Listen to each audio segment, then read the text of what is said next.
Tapi sebelum dimulai vlogan kali ini, gue mau ngisi bensin dulu karena bensin gue udah kedip-kedip juga. Nah kebetulan gue ada di Lubang Buaya ya, tempatnya bapak gue dan keluarga gue, dan ya semuanya ada di sini. Anjay, antri banget dah. Biasanya di sini khusus pertama tuh paling cepat. Ini jadi ngantri. Wow, kemungkinan makan waktu ya, karena kan gue belum ini ya, belum menemukan topik yang bakalan gue bahas ya. Jadi di sini tuh kita ngerandom aja sambil gue mikir, dan teman-teman sambil menikmatin, dan jangan pernah di skip video ini gitu, karena bakalan di setiap di pertengahan atau akhir video ini tuh bakalan ada namanya apa, kejutan-kejutan gitu buat penonton gitu. Mungkin bakalan gue selip-selipin sih, karena misal kalau buat teman-teman yang nonton dari awal itu ya cuman sekedar pembukaan doang, teman-teman nggak ngeliat di isinya tuh tentang apa di guanya. Cuman ya udahlah, ini sekedar nonton di awal, terus misalnya kalau pembahasan gua garing habis itu di skip. Kalau nggak di skip ya udah gitu, dilewatin gitu, dan nge-lag pun enggak gitu aja. Enggak, itu terserah kalian ya. Jadi kali ini gue bakal membahas kehidupan gue di Jakarta yang merantaunya itu udah sekitaran 4 tahun lebih ya.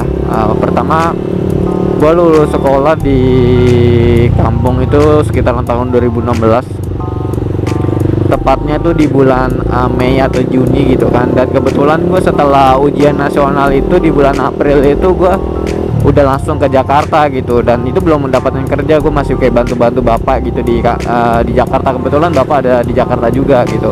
Nah setelah udah bantu-bantu bapak di Jakarta, ya udah habis itu gue ke kampung lagi buat perpisahan dan ngambil kayak ijazah gitu, atau SKL, surat keterangan kelulusan kalau belum dapat ijazah. Nah kebetulan gue ngambil SKL doang ya, karena buat ngelamar kerja di sini. Dulu tuh gue ngelamar kerja pertama gue nggak pakai ijazah, tapi gue pakai SKL gitu. Jadi buat teman-teman berjuang ya di Jakarta yang baru lulusan tahun sekarang atau tahun-tahun besoknya gitu, kita nggak perlu ijazah buat ngelamar kerja gitu. Mungkin ada buktinya aja kayak SKL, surat keterangan lulus, itu udah cukup buat lamar kerja. Tapi kemungkinan nanti bakalan diminta ijazahnya kalau ijazahnya udah keluar gitu. Nah kebetulan gue ngelamar kerja itu di perusahaan swasta ya, perusahaan swasta. Nah itu di bidang usaha apa, di bidang swalayan. Gue di situ di bidang swalayan di situ gue jadi staff, dan gue masuk itu di bulan November. Udah berapa nganggur gue setelah lulus di Jakarta, dan November itu gue baru dapat kerja gitu. Dan kebetulan gue di bulan Juni 2016 itu gue udah di Jakarta. Bulan Juni, Juli, Agustus, September, Oktober, sekitaran 6 bulan itu gue nganggur di Jakarta sambil bantu-bantu bapak. Nah ya udah, setelah November gue dapat kerja, dan akhirnya gue ditempatin di Bekasi ya, di Pondok Gede, dekat dari rumah gue juga. Tapi gue sebelumnya trainingnya di Pekayon di Bekasi. Nah gue kerja di situ selama berapa ya, sekitar 8 bulan ya, 8 bulan atau enggak 7 bulan, kurang lebih segitu ya. Akhirnya gue nggak betah ya, namanya gue baru cara-cara buat batu loncatan gitu. Dan ya gimana ya, pengalaman kerja yang menurut gue tuh berkesan ya kerja pertama gitu. Kenapa kerja pertama ya? Kerja pertama itu emang semangatnya lu keluar dari sekolah, habis itu yang lu inginin ya segera kerja gitu dan dapat duit ya itu pasti kebanyakan yang kesan-kesan yang baru lulus tuh pasti kayak gitu. Pasti ayolah buruan dah, gue pengen dapat kerja atau apa gitu. Tapi nggak segampang kita mengucap ya kalau kita nggak usaha gitu. Susah juga lo nyari kerja di Jakarta atau di Jabodetabek lah khususnya, itu susah banget. Makanya kita harus semangat usaha, jangan banyak yang ngeluh gitu. Oke lanjut lagi ke topik. Nah gue tuh kerja di situ 7 atau 8 bulan kurang lebih segitu ya. Dan pertama gue kerja di bulan November, dan bulan November itu gue gaji belum full ya kan. Jadi terapannya kalau anak baru itu kalau belum 1 tahun atau 6 bulan ya, itu gaji masih dibagi-bagi. Mungkin teman-teman ada yang berpengalaman sama kayak gue, jadi gaji pertama kayak dua, nanti baru 2,5, nanti baru 3, nanti baru 3,5, kayak gitu, kayak bertahap gitu selama 2 bulan atau 3 bulan terakhir mungkin kayak gitu. Lanjut di situ sih gue mungkin masih pikiran gue masih pelin plan, masih pingin kemana-mana, gue masih mau nyari yang kayak ya gue ijazah gue kayak gini loh gitu kan. Gue kayak nyombongin diri, anjir ijazah gue tuh nggak kepake banget kalau kerja di sini gitu ya. Mungkin masih berpikirannya kayak gitu. Ini ada ambulan nih, kita nggak boleh ngedaluin, kalau bisa kita memberi jalan ambulan. Oke, kita lanjut lagi. Tumben ya macet ya di daerah Taman Mini ya. Mungkin yang di depan tuh banyak yang kayak mau nyebrang gitu kan, karena kan di depan Grand Terrace, orang yang mau keluar gitu kan dari Grand Terrace. Oke, balik lagi ya ke topik sebelumnya. Gua kerja di salah satu perusahaan swasta swalayan. Setelah itu karena gua sombong cuman bertahan sampai 8 bulan doang gua kerja, akhirnya gua keluar. Dan gua keluar itu belum kayak ada pegangan pegangan apa ya, kayak pegangan gue udah ngelamar kerja. Gue justru belum melamar kerja ya, karena gue tuh kayak ngandelin bapak ya. Karena akhirnya gue keluar ya, gue intinya gue keluar habis itu gue pengen ya udah gue pengen bantu bapak gitu, udah nggak mau kerja lagi gitu. Karena ya mungkin gue orangnya keras ya, nggak mau disuruh-suruh atau nggak peduli kayak gitu. Apalagi gue jadi andalan gitu, gue nggak mau gitu, karena kita kerja bareng-bareng. Karena gue lebih mentingin teamwork gitu daripada kerja individu gitu. Akhirnya gue keluar ya, akhirnya gue nganggur lagi tuh bos, teman-teman gue nganggur ya. Gue bilang lagi, kalau kita belum ada pegangan atau belum ada channel, nyari kerja itu susah bos ya. Akhirnya gue nganggur selama berapa bulan? Selama 4 bulan. 4 bulan itu tabungan yang gue kerja yang di awal itu habis. Apa penyebab habisnya ya? Karena ini buat cicilan motor, karena motor gue cicilan. Akhirnya gue nganggur 4 bulan, duit gue kritis ya. Jadi gue muncul kayak ya Allah, gue kayak kecewa gitu kenapa gue harus keluar gitu. Padahal gue udah kayak mungkin di situ kayak udah dihargain atau nyaman di kerjaan awal. Kenapa gue ngambil kayak keputusan cepet banget. Dan akhirnya gue keluar dan nganggur 4 bulan ya, duit gue habis di situ. Dan akhirnya gue sampai apa ya, di bulan sekitaran bulan November itu sampai gue lagi boomingnya Grab ojek online ya kan. Akhirnya gue daftar dah tuh di ojek online sampai ya itu banyak banget cerita. Nanti gue bakalan ada cerita tentang ojek online ya, selama gue ngojek tuh kayak gimana. Mungkin ini jadi kita singkat aja kerjanya biar ceritanya biar nggak panjang gitu. Nah akhirnya gue jadi ojek online dan sampai sekarang pun akun gue masih ada gitu, tapi nggak gue jalanin gitu. Gue nyampe ngelamar ojek online sambil nyari-nyari kerja lagi. Dan itu emang bener-bener kita tuh harus kayak usaha banget, kayak kita tuh kayak lagi diuji. Karena mungkin ujian bagi orang yang nggak bersyukur, mungkin kayak gitu kali ya nyampe. Nah kayak gimana sih, kayak ditahan gitu, kayak kerja tuh susah gitu. Makanya kita harus banyak-banyak bersyukur lah kalau dapat rezeki atau kerjaan yang mungkin cuman gajinya kecil gitu. Harus banyak-banyak bersyukur lah. Masih banyak yang orang yang kayak nganggur gitu masih berharap dia tuh kerja gantiin lu yang walaupun gajinya cuman 1 juta 2 juta gitu ya. Akhirnya gue sampai ngelamar nganggur tuh udah hampir mau 5 bulan guys, udah mau hampir 5 bulan. Akhirnya gue diajak sama temen gue yang kerja yang sama ya, tapi kebetulan dia udah kerja duluan gitu ya, udah dikerjain di satu perusahaan itu. Dan gue tuh sampai kayak yang nyampe kayak buntu, tau nggak tuh, kayak udah nggak mau gimana ya, udah hampir mau putus asa lah. Dan akhirnya gue ditawarin sama teman gue kerja di satu perusahaan swasta juga, kerjaan orang asing juga ya, yang pemiliknya orang asing gitu, yang buka PT di sini gitu. Nah, di PT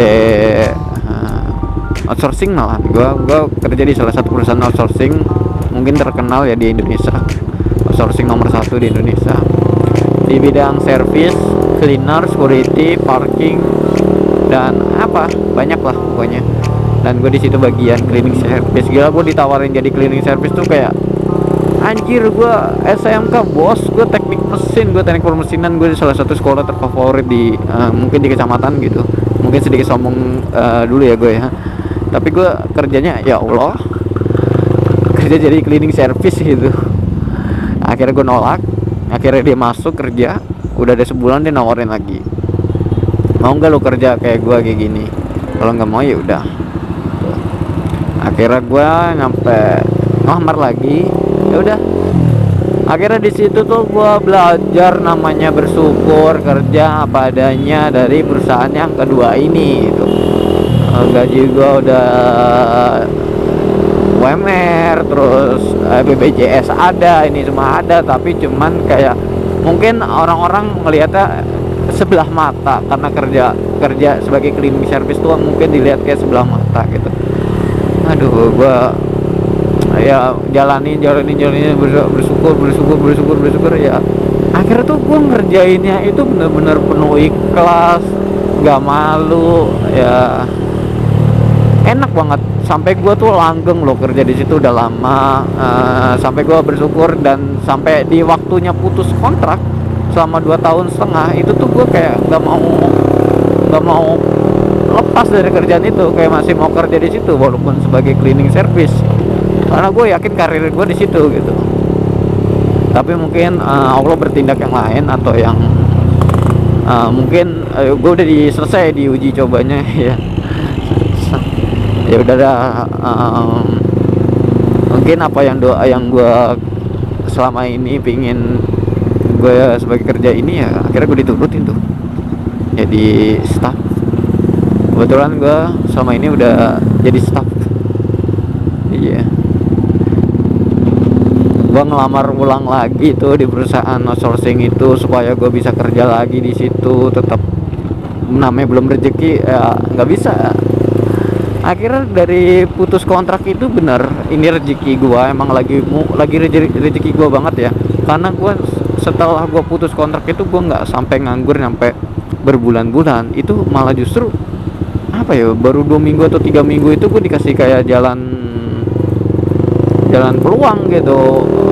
2 minggu gua disuruh sama teman gua buat ngelamar di salah satu perusahaan, mungkin perusahaan retail udah ternama lagi ya. Mungkin teman-teman ada yang tahu perusahaan di Kawan Lama ya, itu gue sekarang kerja di perusahaan Kawan Lama tuh. Dan kebetulan alhamdulillah udah 1 tahun lebih udah kerja di situ, gue dilancarin ya. Perjuangan juga, jadi kita nggak asal langsung gue dapat ngelamar terus gue langsung kerja, enggak. Nih buat teman-teman yang baru ngelamar atau baru lulus itu nggak segampang lu bakal ngelamar lu bakalan diterima kerja, enggak, banyak kok proses. Nah dari proses itu lu harus berusaha tuh, lu harus meyakinkan tuh kalau gua tuh bisa kerja di sini gitu, jangan pernah ngecewain gitu. Gua di situ tes psikotes, tes interview HRD, tes interview user, pemberkasan ya, sekitaran 1 bulan lebih lah gue baru bisa diterima di satu BU nya dia gitu. Perjuangan juga ya, sampai sekarang dalam 4 tahun lebih, 4 tahun setengah gue ada 3 perusahaan yang gue jalanin pengalaman kerja gue gitu ya. Itu semua harus usaha ya. Semua orang itu ada kelebihan dan ada kelemahan, dan misal kalau lu punya kelebihan ya lu tunjukin kelebihan lu ini gitu, jangan pernah diumpet-umpetin kelebihan, dan jangan pernah malu, dan tetap selalu percaya diri. Dan intinya kita ikhtiar, kita selalu berdoa minta memperlancarkan rezeki sama Tuhan Yang Maha Esa, sama Maha Pencipta kita gitu. Ya Allah, macet ini nyampe mana macetnya.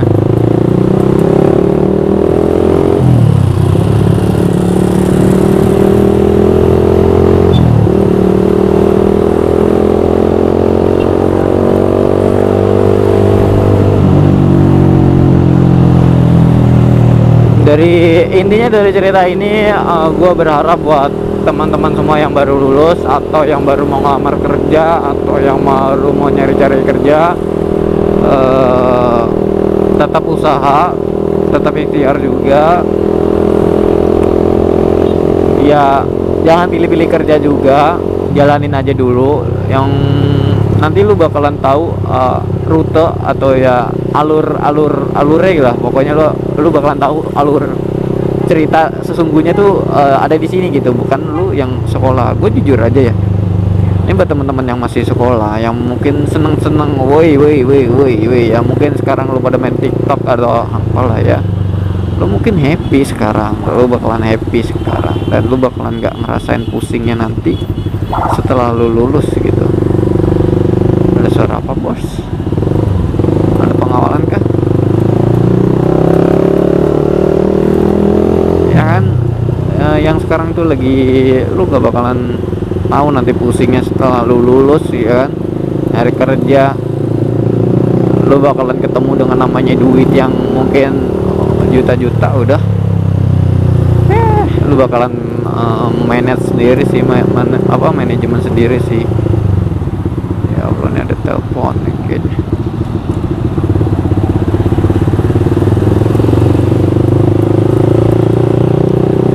Oke, mungkin video gua dari Animator Vlog segini aja, cerita gua, pengalaman gua selama di Jakarta 4 tahun.